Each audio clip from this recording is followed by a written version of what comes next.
लोगोफोर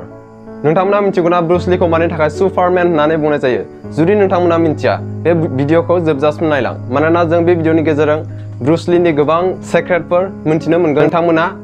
जायखौ मिथियामोन लोगोफोर माखासे मानसिफोर ओरैबायदि दङ जायफ्रा जोबोर खम बैसोआवनो गोबां नाम खामायो आरो बे बुहुमखौ बिदाय लानांगौ गोनां जायो आरो बिसोर थैनायनि उनावबो बिसोरो अराय गोसोखांफ्लाय जायो बेबायदिनो सासे महान सुपारमेन दंमोन ब्रुस ली जायखौ बुहुमनिनो बेस्ट मार्शल आर्टिस्ट होननानै मिथिजायो खोनानो मोनो ब्रुस लीनि जेब्ला शुटिं खालामो अब्ला बिनि भिडिअफोरखौ 32 फ्रेम पर सेकेन्ड स्ल' मोशनावसो नायनांगौ गोनां जायोमोन मानोना बिनि रियेल स्पिडखौ उदां मेगनजों नायनाया असम्भबमोन बियो स्कुल आरो कलेजनि समाव फरायनो गोसो ज'आमोन नाथाय इन्टारेस्टिं बिनि लाइब्रेरियाव 2000निबो बारा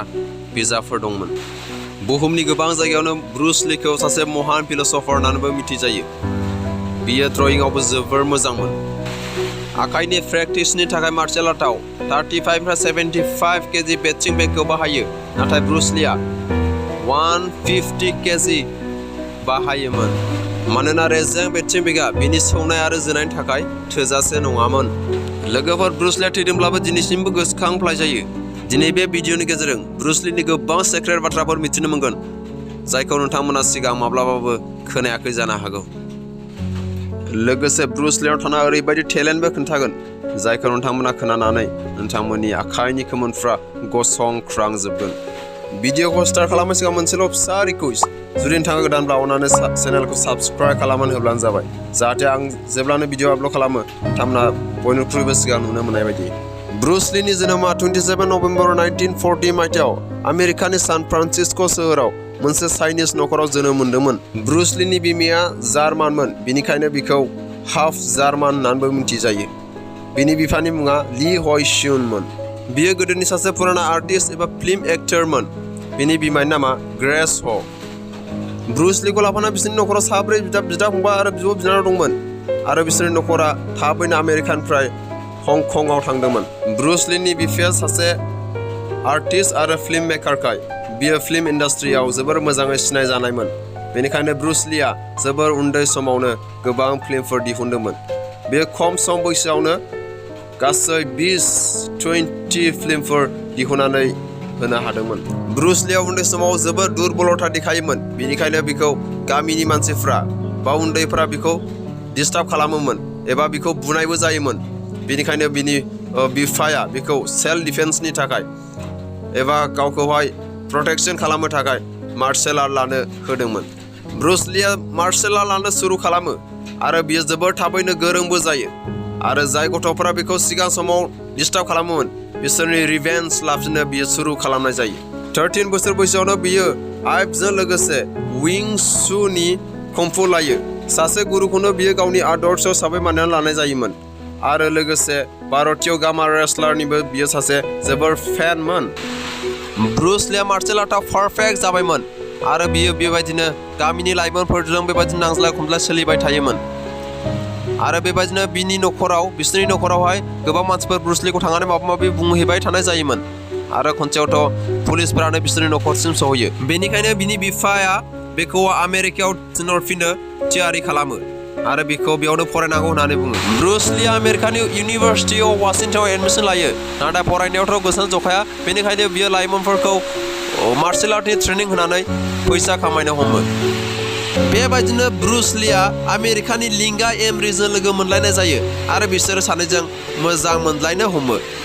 बिसोर सानैजों मोजां मोनलायना 1964 मायथाइयाव सानैजों जुलि जायो उनाव बिसोरो सानै गथ'फोर मोनो फिसाजोनि मुंखौ सानन ली आरो फिसालानि मुंखौ ब्रेन्डन ली दोनो बेबायदिनो ब्रुस लीआ सारा बुहुमावनो लासै लासै सिनायथि मोनलांनो हमो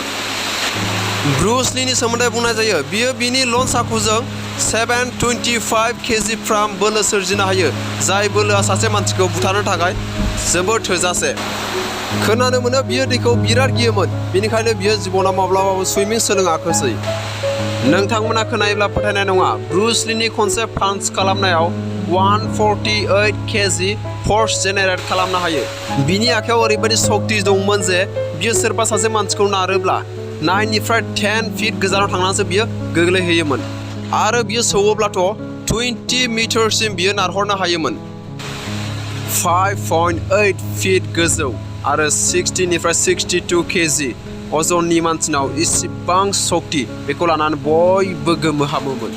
ब्रुस लीया डेलि 5000 पान्स प्रेक्टिस खालामोमोन आरो 1500 फ्राम पुशआप खालामोमोन आरो बिनि आसि थाइनैजों होनाय पुशआपखौथ' गोबां जायगानिफ्राय फैनानै नायफैनाय जायोमोन वाशिंटनाव ब्रुस लीया जु पेन गुंफु होननाय मोनसे इनस्टिट्यूट खुलिदोंमोन जेराव मार्शल आर्टनि अनगायैबो गाव बानायनाय एक्शन स्टाइलफोरखौ फोरोंनाय जायोमोन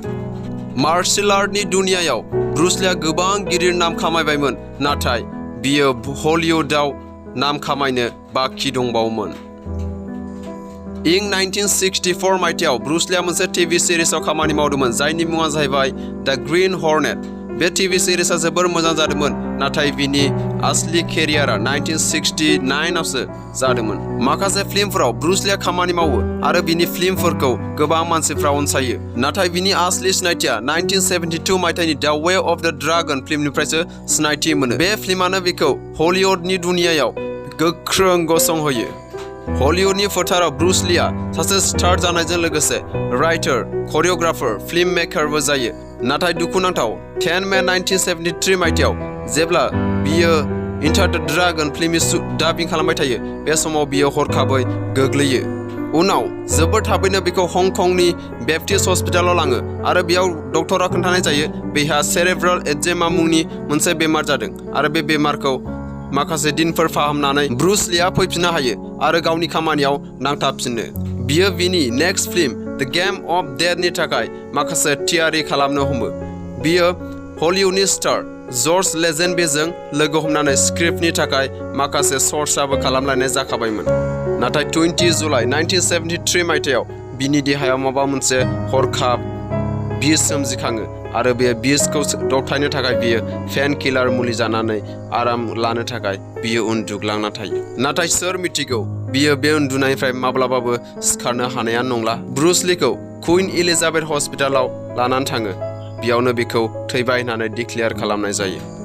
रिपर्टआव मोनो ब्रुस लीनि थैनायनि खारना मोनसे एलार्जिक रिएक्शननि थाखाय जादोंमोन थामहिनबा ब्रुस लीया हासिस मुंनि मोनसे रोखोमनि ड्राग्स बांद्राय बाहायोमोन जायआ सिगां समाव लिगेल हिसाबै बाहायजायोमोन माखासे डक्टरफोरनि बुंनाया बेनो हासिस आरो पेन किलार मुलिनि रिएक्शननि थाखाय बिनि थैनाया जादों बेनि अनगायैबो ब्रुस लीया आर्म फिननि मोनसे सार्जारि खालामदोंमोन जाय सार्जारिया देहानि गोलोमदैखौ बायराव गगार होआमोन नोंथांमोना मिन्थिगौ देहानि गोलोमदैया बायराव गगारथारनांगौ जुदि बियो बायराव गगारा बियो जोंनि जिउबो लानो हागौ बिसोर गासैनि गेजेराव मोनसे सोंथिया सिखारो ब्रुस ली आरो बिसोरनि नखरनि थाखाय माबा मोनसे साव दंमोन नामा मानोना बिनि फिसाला ब्रेन्डन लीया 1964 मायथाइयाव मात्र 28 बोसोर बैसोआवनो जिउ खोमानो गोनां जादों ब्रुस लीया थैनायनि उनाव द गेम अफ डेथ आरो ड्रागन द ब्रुस ली मुंनि माखासे फिल्मफोर रिलिज जायो ब्रुस ली थैनायनि जाहोनाव हंकंनि सरकारा मोनसे आयगबो दानानै होयो नाथाय ब्रुस लीनि थैनायनि गुबै जाहोनखौ दासिमबो दिहुननो हायाखै ब्रुस लीनि हिन्जाव लिंगा लीया ब्रुस लीनि जिउनि सोमोन्दै गांसे बिजाब लिरदोंमोन जाय बिजाबनि मुंखौ बियो द अनलि मैन आई न्यू मुं दोन्दोंमोन इं 2013 मायथाइयाव आमेरिकानि चाइना टाउनाव ब्रुस लीनि थाखाय मोनसे खाम्फा लुनानै होनाय जायो थ' लोगोफोर बेनोमोन ब्रुस लीनि सोमोन्दै गासै गुदि खिथा बाथ्रा नोंथांमोना मिन्थिबाय ब्रुस लीया माब्रै बिनि जिउआव एसेबां शक्तिशाली जाबोखो आरो बिनि जिउआव माब्रै मा जाथायफोर जानानै बियो 32 बोसोर बैसोआवनो बियो बे बुहुमखौ नागारनांगौ गोनां जाखो ब्रुस लीखौ दिनैबो मार्शल आर्टनि फोथाराव सासे आदर्श एबा सासे गुरु हिसाबै मानिनानै लानाय जायो थ' लोगोफोर भिडिअखौ मोजां मोनोब्ला अननानै लाइक खालामदो आरो चेनेलखौबो साबस्क्राइब खालामना होदो okay for now bye bye thank U